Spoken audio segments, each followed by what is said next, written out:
Hello everyone, it's me Hikawa, and welcome back to my channel where I'll discuss mostly about Vanguard, and which is my favorite TCG right now. So today I will be talking about Chronojet deck, which is basically deck building for you guys to prepare for the upcoming Springfest challenge. For your Springfest or DCS or maybe something. So without further ado, I'm gonna explain. I prepared like three or four decks for you guys to look, and I will explain some of the card choices that I've made in the deck. So without further ado, here we go. So the first one, I call it the Chronojet Grade 2 game. It's specifically called Grade 2 game because your deck is specifically built for the Grade 2 game, which is this is the deck that I'll probably bring for my Springfest because I already talked to my teammate which card will build, what's my card choices, so I have uh go with this one. So the first you can see I'll play like three Chronojet, which is one right deck and two in the main deck. The reason is because I just want to add more to the Grade 2 and the Grade 1, so I have more plays for the Grade 2 game. And I don't really need to find the Chronojet. And then that's it. And then the rest one I'm gonna play like to Steam Fighter Bali. Because we all can see Bali is a really strong card into the strike because it becomes a 23k attacker on its own without the crest. With the crest probably become 28 or 33. But because this deck is built specifically for the Grade 2 game, so you don't play a lot of the card. So the 2 is enough because you get a search in your wave with your smoke heal if you somehow gonna ride up. And then after that, the grade 2. As you can see, I play like I play like four different grade 2 here. We play upstream first because upstream is basically your key to win because you just call any grade 2 from your deck and just trade one for another standard, or probably get just another draw from your TD, or probably get another souls from your Gundra one if you play Swirler. And then next we play like two copy of Argandia. I was contemplating between playing two or three, but some of the card choices that I made me like, yeah, I'm gonna play two because I want the 10k shield anyway. At one point, probably 15 if I already strike that turn.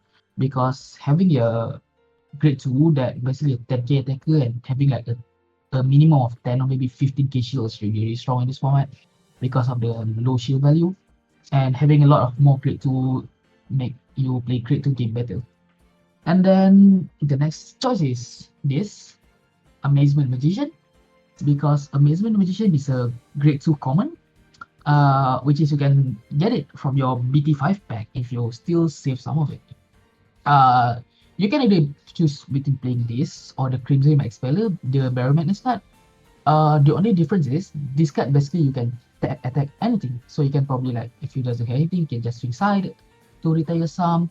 And yes, the wording you may soul charge one, so you don't really need to soul charge because at one point, just like I have a really thin deck, so I don't really need to like soul charge, so I'll just swing. While Crimson Expeller be like, if this unit attack a Vanguard, you must soul charge one, which is a must. So sometimes it just doesn't have any choice, and you need to swing your opponent Vanguard. While this one doesn't need to swing Vanguard, just attack anything because you can say このユニットがアタックしたときソウルチャージしてよい。It's not soul charge one. It's basically you may soul charge one, which is really strong because at one point just soul charge, which is very versatile. You want to soul charge or not, you can choose. And then the next one, you play 3 copy of Eden. During the early stage, I choose to play 2, but I was like, I actually need 3. I really want to see this card when I play Grade 2 game because Eden is a really strong Grade 2 game because it's an on hit. You can retire one for a counter blast. You don't really need to worry about the counter blast anyway because if you play the Grade 2 game, you're gonna use counter blast only for this card because the other one is a lot of them just use souls. So another card gonna cover that for that one. So this one probably if you hit your opponent regard and then you just retire another one. The really strong point about this one, right? If you play the Grade 2 game with your opponent, you can retire their booster, which is basically the how you win the Chronojet mirror match. If you have a booster, it will be a hard time to guard everything. But if you retire the barrel with the Eden, if you attack hit, you can just retire the barrel and then need to commit the hand. You have lower shield value on your hand, and you can just start killing from there with Eden. But the on hit pressure is like really strong. It's not just on hit on just on hit on anything. So if you hit one of your opponent regard, you can just counter blast to kill another one, which is very strong. That's why I recommend to play 3. 2 is fine. 3 is like if you really scared and you really want to open this one, so you play 3. You don't want to play 4. I think 4 is too much because they're gonna take up a lot of space. And then the next one, I play this. This is for the BT9 by the way, because this is a specifically BT9 card. This is why I use the Japanese deck a lot because English one doesn't have this one yet. So this one skill is when this unit boosts, you choose the booster unit. Basically, if the attack hit a vanguard, you may put 2 cards from your drop zone to the souls. So this is basically Falcate, but we don't hit. It also choose 2 instead of 1. And also it doesn't need to choose any grid unlike Falcate needs to like specifically grid and you can only use until so long. But yeah, because that's why this card is really strong because it just get 2 souls and then because it boosts, so it become an 18k or 16k, which your opponent need to like hard guard. If you boost with Vanguard, it become 18, so your opponent need to get like maybe like 20 to no pass, which is like 2 card from hand. Because 15 is a 1 pass. Well, 1 pass is really dangerous. So your opponent doesn't really want to like take the damage because if they hit, you just get more souls for your Gigi, for your Kungram to draw a lot of cards. So that's why this card is very strong because if they hit, it just gives you a lot of souls and you just get from there. Also, I don't really like blind soul charging, so having this card, which is basically you select a card from your drop to put a soul, which is really good. You don't really team your deck, so you're not gonna deck out. Unlike when you play the card that's soul charge, soul charge, soul charge, because you're not gonna deck out at all. Because you just put a card on your drop zone. So and then you just keep scaling from there with this card. At one point when your opponent at like 5 or 4, they're just gonna hard guard this one, so it doesn't really matter. But still, the becoming 80k is really strong when you boost. And then the other like PG standard stuff, be 3 of the no PG, 1 of the. So why not? That's like the most optimal one. And then you play 2 copy of Steam Rats. Steam Rats is that I have a love and hate relationship with this card because at first I was like I don't really want to play this, but I think I really need to play this because I can search the gem. It's also the other reason why I play 3 copy of Jet instead of 4. I think you can just completely cut this one out and play 4, but I don't think that's a good idea because this one can basically search a Jet. And also during the create 2 game, it just basically become an 8k booster with 8k attacker. So it just must become a 16k. So you still need to like force your opponent to guard for the 10k to guard this one.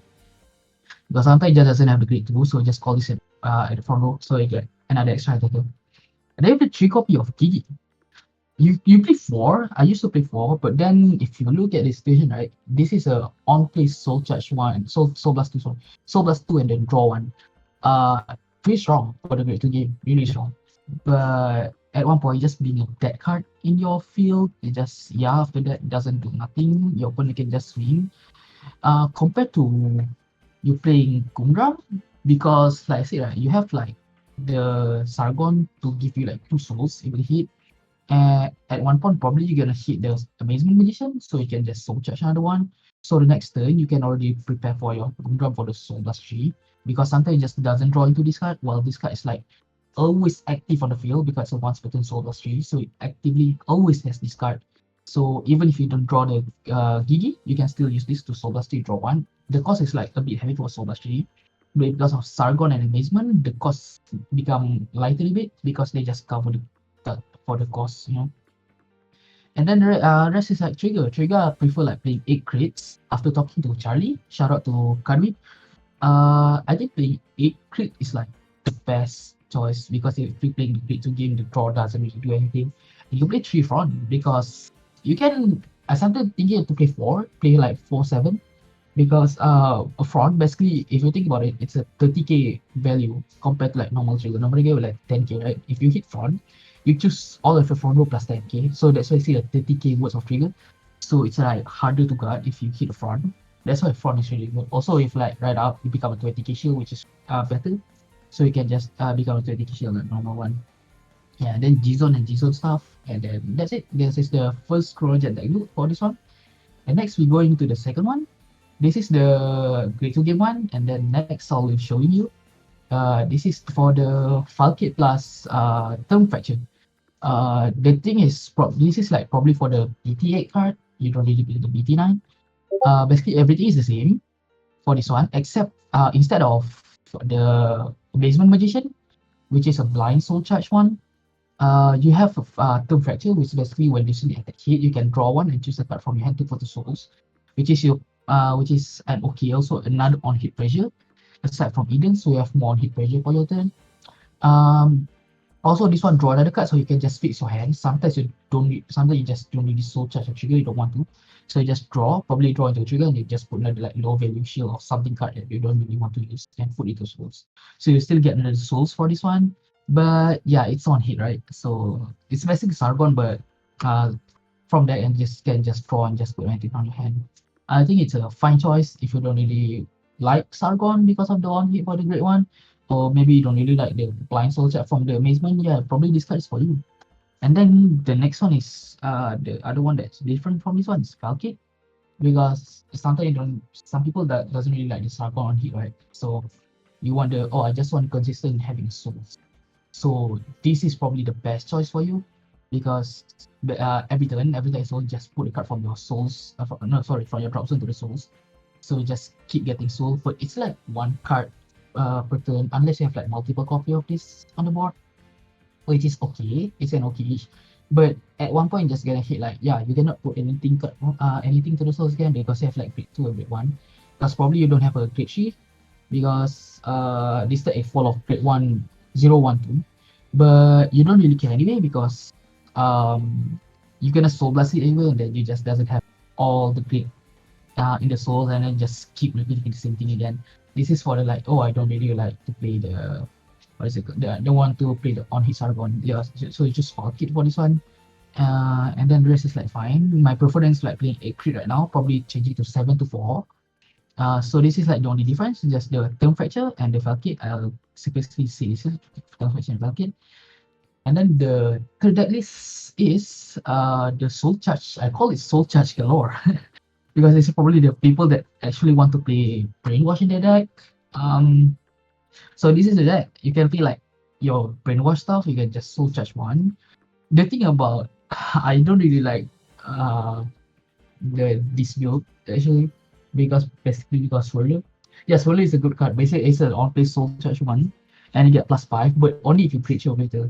So if you're playing the grade 2 game, it's just a Soul Charge one deck card, which is basically accomplish the same thing that this card do. It's accomplished that this card do, but better, because this one just always active on the field. While this card is whenever after you use it, you just dead. Just Soul Charge one and then doesn't do anything. You play the grade 2 game. I mean, it's good if you like ride out and you just try and do stuff, because it's probably become a 30k or maybe 18, maybe 23 at one point if you just Soul Charge a lot of card with maybe amazement also.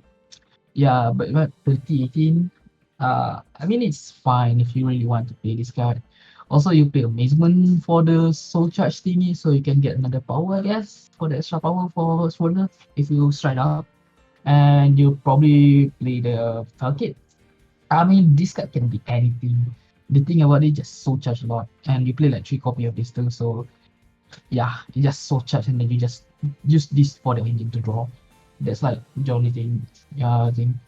And then the last one. This is for the people who really going to budget how to play this deck, but you somehow want one of the competitive that you want, right?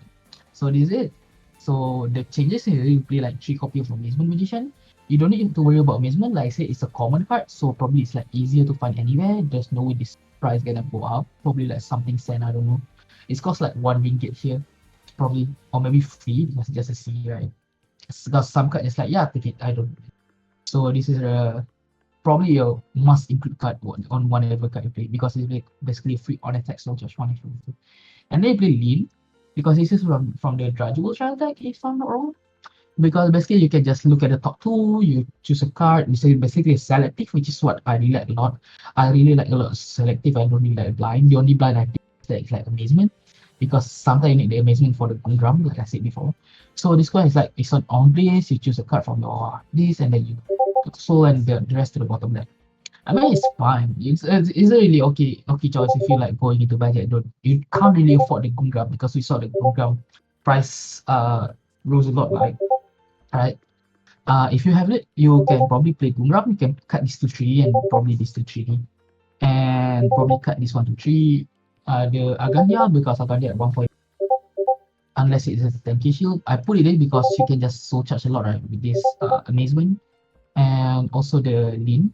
I think lean is the name, right? Yeah. So you can just get a lot of souls from this, and you can just do the Argandia. That's why I played like 4 copy of Argandia for this one. Also because you can't really afford anything, right? So Argandia is a good, okay choice, and then you have like these two like always fill your souls. So you don't really like, oh, I sold plus 2 for Gigi, and then I don't really have any souls. Like if you don't have the Gundram, you recommend you play 4.